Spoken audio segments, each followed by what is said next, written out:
Good morning, Bison.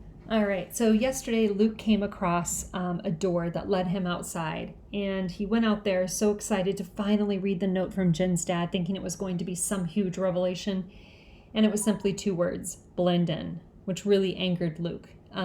Luke came to the realization that he would return to the outdoors again, being in that windowless building. So, moving forward. Chapter 10. Luke put off returning to school as long as possible. His stomach growled and he ignored it. The angle of the sun's rays grew sharper and sharper, but he consoled himself. It's still daylight. It just starts looking like twilight sooner when you're deep in the woods. Finally, he could ignore the truth no longer. It was getting dark, and even if nobody had noticed his absence so far, he'd be missed at bedtime. Jackal Boy was sure to complain if Luke wasn't there for him to pick on. Strangely, that thought almost made him feel good.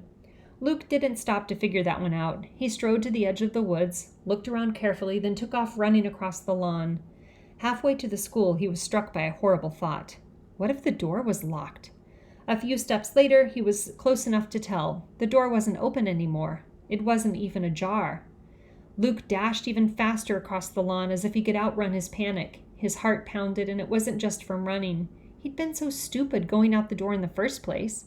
Or if he'd had to step outside, why hadn't he gone back right away? Why had he risked everything for a day in the woods? He knew why. Luke was finally close enough to touch the doorknob. He reached out with a trembling hand, prepared for the worst. Stay calm, he told himself. If it's locked, maybe you can find another door that works. Maybe you can still slip back in undetected. Maybe... Luke didn't have much faith in maybes. Hopelessly, he twisted the knob. The knob turned easily. Barely daring to believe his luck, Luke pulled the door open a crack. He couldn't see anyone, so he slid in and let the door close behind him.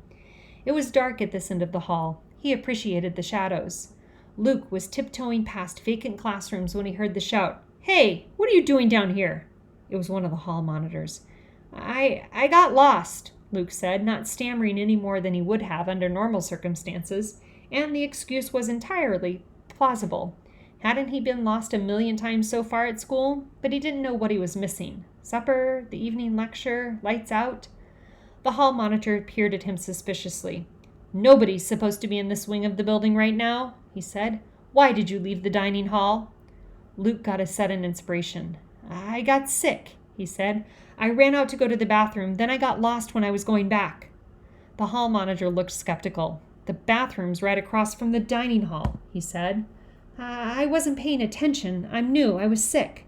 Luke tried to look dumb enough and queasy enough to have made such a stupid mistake. The hall monitor took a step back, like he didn't want to catch anything. "Okay," he relented. "Go back immediately." Relieved, Luke turned to go. Then he stopped. Only the day before he would have obeyed unthinkingly, but now he had a secret to protect. Now he had to be crafty. He turned back to the monitor. "I don't know how to get there. Remember?" "Oh, for crying out loud, why do I have to babysit all the leckers?"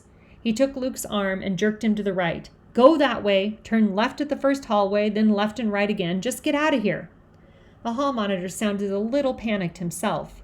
The day before, Luke wouldn't have noticed, but now he had to pay attention. Something about that door, Luke thought.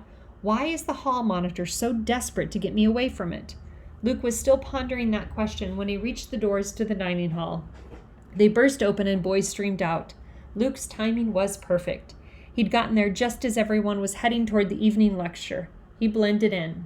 "See, Mr. Talbot," he thought bitterly, "I am following the only bit of advice you saw fit to give me. Aren't you proud? Mighty generous of you, I'm sure."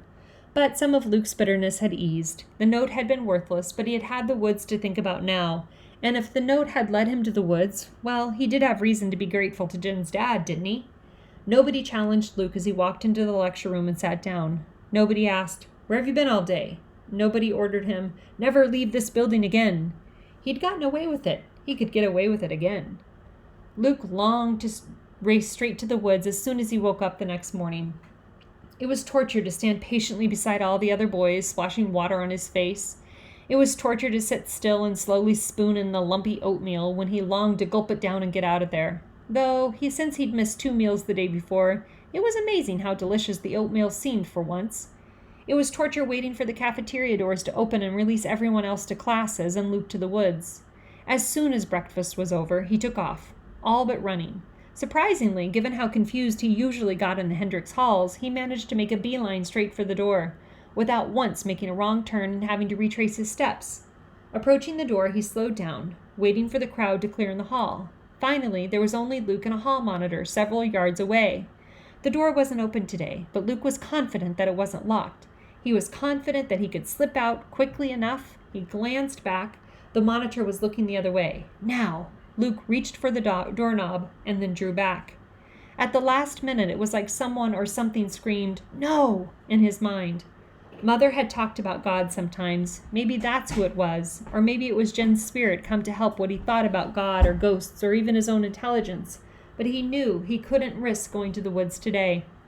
Luke walked on, pretending to be casually dawdling. "Get to class," the monitor growled. Luke nodded and stepped into the next classroom he passed. He felt as disappointed as if he'd discovered bars on the door. What was he, a coward? Luke remembered all the mind games he'd played with himself, trying to get up the nerve to go to Jen's house that first time. He'd waited weeks, always telling himself he was just waiting for the right moment. He had been a coward then, but he wasn't being a coward now. Sinking into a seat, as anonymous as every other boy in the room, he actually felt brave, clever, crafty. Probably he'd just gotten lucky the day before. If he wanted to be able to go to the woods again and again and again without getting caught, he'd have to be smart about it. He'd have to pay attention to everything. Maybe he'd even have to figure out why the hall monitor the night before had been so panicky. Before he went back again, he'd have to know it was safe.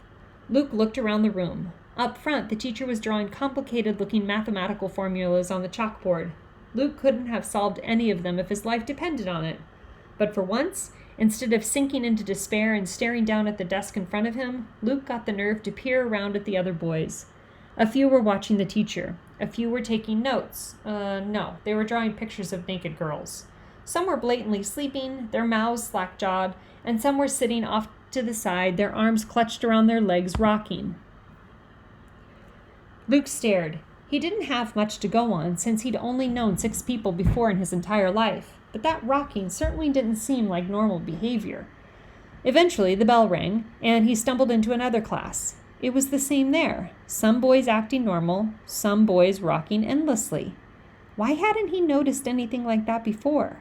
He knew why. Every other time he'd looked directly at any of the other boys, he'd glanced quickly, then looked away, for fear they might actually look back. You could miss a lot doing that. Walking through the hall to his next class, Luke tried an experiment. He stared directly into the eyes of every single boy who went past him. It was terrifying.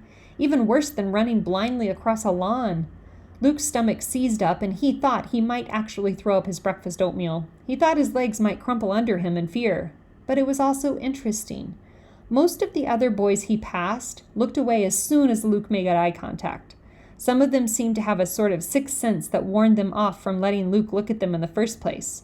Only 2 or 3 stared boldly back, their eyes locked on Luke's just as Luke's were locked on theirs.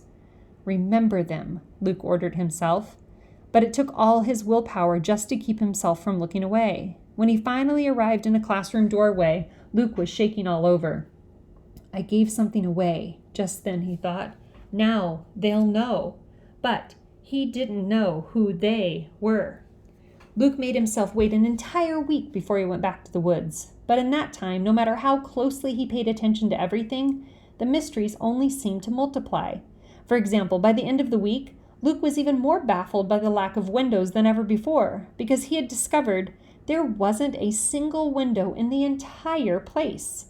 To learn that, Luke had to make himself figure out the floor plan of the entire school. He had to be sure that he peeked into every classroom, every sleeping room, every office. One morning at breakfast, he even pretended to get turned around and plowed straight into the kitchen. 2 cooks screamed, and Luke was given a stern lecture and a record 10 demerits. But he found out what he wanted to know. Even the kitchen lacked windows. Why? Why would anyone build a windowless school? Luke wondered if there had been something unusual about his family's house, that it had windows, and he had just accepted that as the norm. But no, all the houses and schools and other buildings Luke had seen in books had had windows. And when the government built Jen's neighborhood, all the houses there had windows. And Jen's family and their neighbors were Barons. If Barons' houses had windows, why didn't Barons' schools? Luke couldn't figure out the other boys either. There were rocking boys in most of his classes, he realized now. Several times, Luke practically hypnotized himself staring at them, but they seemed harmless enough. The boys who worried Luke were the ones he called the starers, the ones who looked back when he looked at them. All the hall monitors were starers, so was Jackal Boy. Luke tried to tell himself that the starers bothered him only because he'd spent so much time in hiding. Of course, he didn't like being stared at. They were probably just acting normal, and he was in danger of giving away his real identity by getting disturbed by it. Somehow, he couldn't believe that. At night, when Jackal Boy tormented him, Luke kept his eyes trained carefully on the ground, but he could feel Jackal Boy's gaze on the side of his face as definitely as he would feel a slap or a punch. "Say, I am an ex-nay of the worst order," Jackal Boy ordered him as usual one evening. Luke mumbled the words. He wondered what would happen if he looked up and unleashed his questions on Jackal Boy. Why do you stare? Why aren't there any windows? Why did we never go outside? Why was the door open that one day? And finally, are there any other shadow children here? But of course, he couldn't ask Jackal Boy. Jackal Boy thought it was funny to make Luke wave his arms for 5 minutes straight. Jackal Boy was only interested in humiliating Luke. He'd probably think it was amusing to tell the population police, "I know where you can find a third child. How big's my reward?" So Luke bit his tongue and gritted his teeth and touched his finger to his nose 50 times as ordered. He jogged in place until his legs ached. He reached for his toes again and again until Jackal Boy said in a bored voice, "Get out of my sight." Luke crawled into bed, unsure whether to be relieved that he hadn't blown his cover or disappointed that he hadn't found the answers to his questions. That night in bed, he was too busy puzzling over all his mysteries to even think about whispering his own name. When he had his pretend conversations, he asked advice instead of offering apologies. "What do you think, Jen? What's wrong with this place? Is there something wrong? You went out into the world on fake passes all the time. Do people everywhere act like the boys at Hendrix? And Mother, Dad, what's your opinion? Is it okay if I go out into the woods again?" But it was ridiculous to feel like he had to get permission from parents he'd never see again, or to ask advice from a friend who was dead. It was just too bad that that was all he had. Luke swallowed a lump in his throat. He couldn't solve the school's mysteries, but he was going back to the woods no matter what.